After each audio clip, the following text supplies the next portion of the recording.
सुप्रभात। मैं कुसुमलता उप्रेती आज आपको कक्षा 8 का पाठ 18 प्रकाश का महत्व पढ़ाने जा रही हूँ। प्रिय छात्रों, इस पाठ को लिखने का उद्देश्य लेखक का है कि हम सभी को कुछ असीम संपत्तियाँ मिली हैं। इन संपत्तियों का प्रयोग करके हम अपने भारतवर्ष में किस प्रकार प्रकाश फैला सकते हैं, तो यह सभी हम जानेंगे अपने इस पाठ के माध्यम से। बहुत समय पुरानी बात है, मोहनपुर नामक नगर में एक सेठ रहता था। सेठ अपनी मेहनत के बल पर बना था। वह व्यक्ति जो आज सेठ कहलाता था, वह किसी समय में बहुत गरीब व्यक्ति था। उसका दूरदर्शी होना और सीधे रास्ते पर चलना और कभी किसी के धन संपत्ति पर लालच न करना और लगातार मेहनती रहना ही आज उसको सेठ बना पाया था। जिस प्रकार हम सभी जानते हैं कि कोई भी व्यक्ति जो मेहनत के बल पर बहुत कुछ कमा लेता है, उसकी अपनी समाज में भी एक प्रतिष्ठा होती है। ठीक उसी प्रकार इस व्यक्ति की भी, इस धनी व्यक्ति की भी अपने नगर में प्रतिष्ठा थी, मान सम्मान था। अब इस व्यक्ति को धीरे धीरे ये, क्योंकि वृद्धावस्था पे आने लगा, अब इसको चिंता होने लगी कि मैं वृद्ध होता जा रहा हूँ, मेरे मृत्यु का समय भी निकट आता जा रहा है, तो मैं ऐसा कौन सा व्यक्ति है जिसको अपनी यह धन संपत्ति जो मैंने इतने मेहनत से कमाई है और बिना किसी का दिल दुखाए हुए, हृदय को आघात पहुंचाए हुए, बिना किसी बेईमानी के, बिना किसी स्वार्थ के मैंने जो कमाई है ये अपार संपत्ति, ये मैं किस ऐसे व्यक्ति को देकर जाऊं जो इसका सदुपयोग करे। अब कोई भी व्यक्ति होता है तो सबसे पहले किसको देखता है? अपनी संतान की ओर देखता है। तो ठीक ऐसा ही इस वृद्ध व्यक्ति ने भी किया। इस धनाढ्य व्यक्ति ने अपने दोनों पुत्रों को बुलाया और कहा कि मैं तुम दोनों को 1-1 रुपया देता हूँ। यहाँ पर छात्रों मैं आपको बताना चाहती हूँ, क्योंकि ये कहानी उस समय लिखी हुई है जब 1 रुपया भी बहुत होता था। धनाढ्य व्यक्ति ने अपना जो दोनों बच्चों को बुलाकर 1-1 रुपया दोनों को दे दिया और कहा कि आप दोनों जाइए और इससे कुछ भी ऐसा खरीद कर लाओ कि ये घर भर जाए। पहले तो ये बात सुनकर जो बड़ा बेटा था उसको हैरानी हुई कि पिताजी को क्या हो गया है, इतनी अपार संपत्ति के मालिक होने के बाद उन्होंने हमें 1-1 रुपया दिया है। दूसरा वो सोचने लगा कि आज के समय में ऐसा क्या चीज़ हो सकती है जो 1 रुपये में पूरे घर को भर दे, यह तो असंभव है।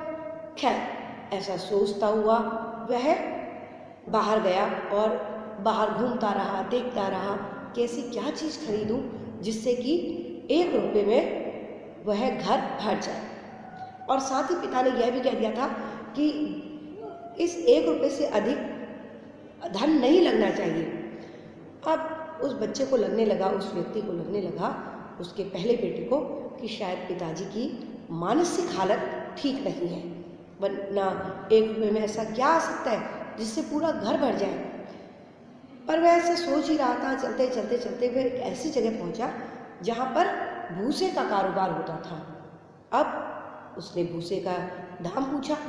भूसे का दाम पूछने पर उसने उस व्यक्ति से कुछ बार्गेनिंग करी, यानी कि कुछ मोल भाव करा और 1 रुपये में भूसे का जो रेट था, जो उसकी मूल्य था, तय हो गया। अब वह व्यक्ति 1 रुपये का भूसा खरीद कर अपने घर ले आया। उसने उसे पूरे घर में फैलाया। अब वो क्या देखता है कि 1 रुपये में जहाँ पिताजी ने कहा था कि इससे पूरा घर भर जाना चाहिए, इससे तो फर्श भी ढंग से नहीं ढक पाया। दूसरी ओर दूसरा बेटा सुबह से शाम तक सोचता रहा कि ये 1 रुपये को मैं किस प्रकार खर्च करूं कि पिताजी की कही हुई बात बेकार ना हो। उसने सुबह से शाम लगा दी, चारों ओर देखा, ढूंढा, सोचा, लेकिन उसको ऐसा कुछ समझ में नहीं आ रहा था। फिर वह अचानक उठा और पास की दुकान में गया। वहाँ जाकर उसने कुछ मोमबत्तियाँ खरीद ली। मोमबत्तियाँ खरीद कर वह घर गया।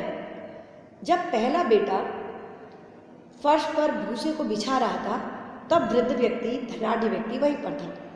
अब जब छोटा बेटा मोमबत्तियाँ लाया, तब भी वृद्ध व्यक्ति वहीं पर था।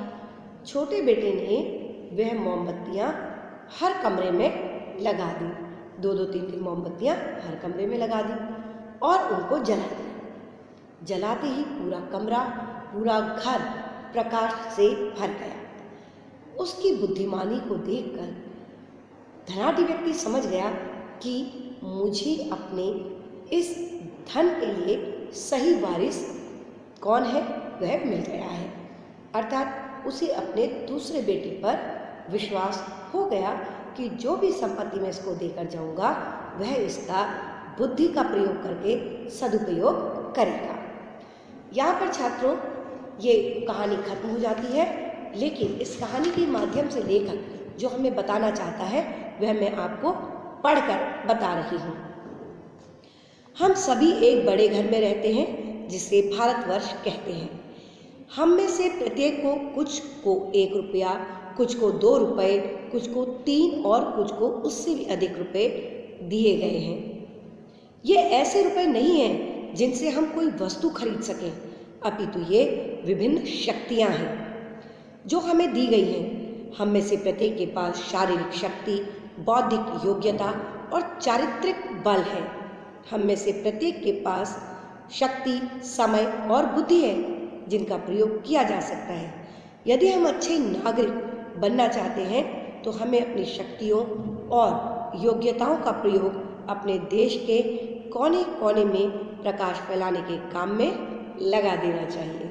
तो प्रिय छात्रों, आप सबको इस कहानी के माध्यम से यह समझ में आ गया होगा कि हमें अपने जो ये विशाल घर है जिसमें हम रहते हैं, जिसे हम भारतवर्ष कहते हैं, किस प्रकार से हम अपने शरीर से, अपनी बुद्धि से, अपने चारित्रिक बल से इस देश को हम संपूर्ण विश्व के आगे प्रथम स्थान पर ला सकते हैं।